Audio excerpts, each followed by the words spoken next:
پہلی عورت کی کہانی۔ یہ کہانی میرے جاننے والی لڑکی کی ہے۔ فرحیہ کا تعلق ایک مڈل کلاس فیملی سے ہے۔ کام کے حوالے سے میری اس کے ساتھ مہینے میں 2 بار لازمی ملاقات ہوتی تھی۔ ایک دن اس نے بتایا کہ اس کا نکاح ہے۔ لڑکا ریئل اسٹیٹ کا کام کرتا ہے۔ لڑکی کے گھر والے بڑی مشکل سے شادی کے لیے مانے ہیں، جبکہ لڑکے کی فیملی نہیں مان رہی۔ نکاح میں لڑکے کے دوست ہی شرکت کریں گے۔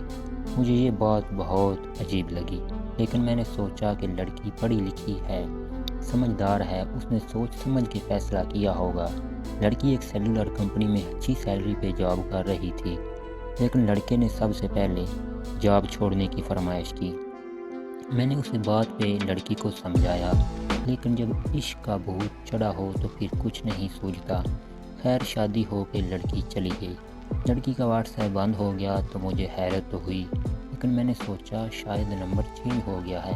تقریباً 3 ماہ بعد لڑکی سے ملاقات ہوئی۔ پریگننٹ تھی، حالت بری تھی۔ میں نے پوچھا کہ سب خیریت ہے؟ اس نے بتایا کہ شادی کے بعد صرف 1 مہینہ لڑکا ٹھیک رہا، اس کے بعد لڑائی جھگڑے فساد، خرچہ نہ دینا شروع کر دیا۔ لڑکی کی پریگننسی کی خبر بھی اس نے برے منہ بناتے ہوئے سنی۔ واٹس ایپ، فیس بک اور ٹک ٹاک سب بند کر دیا۔ اسمارٹ فون سے سم نکال کے کی پیڈ والے موبائل میں ڈال دی۔ قصہ مختصر یہ کہ 8ویں مہینے لڑکی کو گھر سے میکے بھیج دیا۔ لڑکی کے جڑواں بچے ہوئے، نہ ہی ڈلیوری کا خرچہ دیا، نہ بچے دیکھنے آیا۔ سننے میں آیا کہ اس نے والدین کی مرضی سے دوسری شادی کر لی ہے اور دوسری بیوی کو گھر لے آیا ہے۔ میرے مشورے کے مطابق لڑکی نے پرانی جاب کو دوبارہ شروع کرنے کا فیصلہ کیا، اور اب اسے اپنے ساتھ ساتھ 2 بچوں کی پرورش بھی کرنی ہوگی۔ اب اس کہانی کا نتیجہ یہ نکلتا ہے کہ بنا سوچے سمجھے شادی کرنا اور اپنی معاشی خود مختاری کو ختم کرنے کا نقصان صرف لڑکی اٹھاتی ہے۔ ہمیشہ سوچ سمجھ کے فیصلہ کریں، کسی دوسرے کو یہ حق نہ دیں کہ وہ آپ کی ذات کے متعلق فیصلے کرے۔ شادی کے بعد فوراً سے بچہ پیدا کرنے کی احتیاط کریں۔ خدا نخواستہ علیحدگی کی صورت میں بچوں کا نہ ہونا رحمت کی بات ہے۔ بصورت دیگر سب سے زیادہ محرومی کا شکار بچے ہوتے ہیں۔ دوسری عورت کی کہانی۔ یہ لڑکی میری بہت ہی قریبی ہے، بہنوں کی طرح ہے۔ ذات برادری کے ایشوز کی وجہ سے اس کے رشتے کا مسئلہ رہتا تھا۔ پچھلے سال انہی دنوں سعودیہ میں رہنے والے لڑکے سے اس کی منگنی ہو گئی۔ منگنی چونکہ گھر والوں نے ہی کی تھی، اس لیے لڑکی خوش تھی۔ لڑکی نے منگنی ہونے تک کبھی کسی لڑکے سے بات چیت نہیں کی تھی۔ جب منگنی ہوئی تو پھر لڑکے سے بات چیت شروع ہو گئی۔ پورا سال لڑکا محبت بھری باتیں کرتا رہا۔ لڑکی نے بھی اپنا پورا وقت اسے دیا۔ اکتوبر کے مہینے میں شادی طے تھی۔ جب ان لوگوں نے دن رکھنے کی بات کی تو لڑکے والوں نے ان کے سر پہ بم پھوڑ دیا کہ لڑکے نے سعودیہ میں شادی کر لی ہے، ہم کچھ نہیں کر سکتے۔ اب یہاں سب سمجھ سکتے تھے کہ شادی طے ہوئی ہو اور انکار ہو جائے تو لڑکی کی کیا حالت ہوتی ہے۔ لڑکی کے گھر والے بھی صدمے میں چلے گئے کہ یہ کیا ہوا ہے۔ اب قصہ مختصر یہ ہے کہ لڑکے والوں نے کوئی بھی ڈیٹیل دینے سے انکار کر دیا۔ صورتحال کسی طرح واضح نہیں ہو رہی تھی۔ پھر میں نے سعودیہ میں اپنے ایک دوست سے رابطہ کیا۔ انہوں نے 6 دن کی مسلسل کوشش کے بعد لڑکے کو ٹریس کر کے پکڑا اور اسے کہا کہ سچ بات بتاؤ۔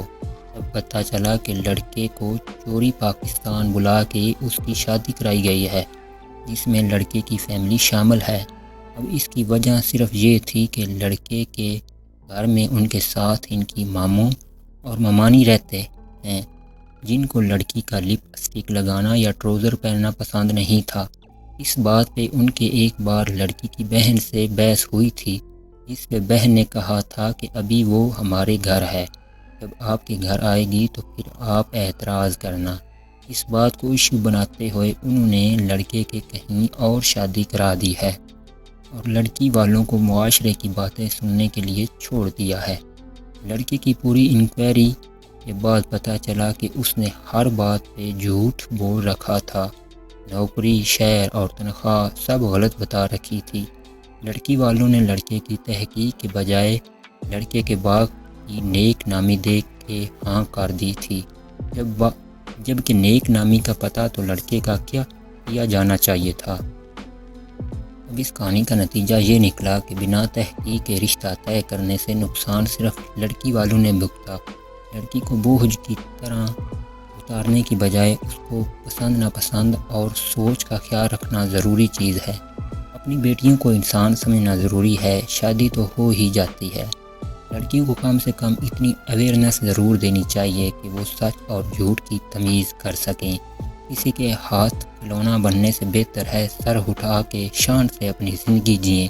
ہمارا معاشرہ لڑکی کی شادی ٹوٹنے پہ جس قسم کے رویے کا مظاہرہ کرتا ہے وہ قابل افسوس ہے۔ لڑکی جس ڈرامہ سے گزر رہی ہے اس کے ذمہ دار وہ تمام لوگ ہیں جنہوں نے یہ رشتہ طے کیا اور جنہوں نے توڑا۔ بیٹیوں کے معاملات میں سوچ کو وسیع کیجیے، رشتہ کرتے وقت چھان بین کیجیے اور ڈولی اٹھی ہے جنازہ واپس آئے والی سوچ سے چھٹکارا پانے کی کوشش کیجیے۔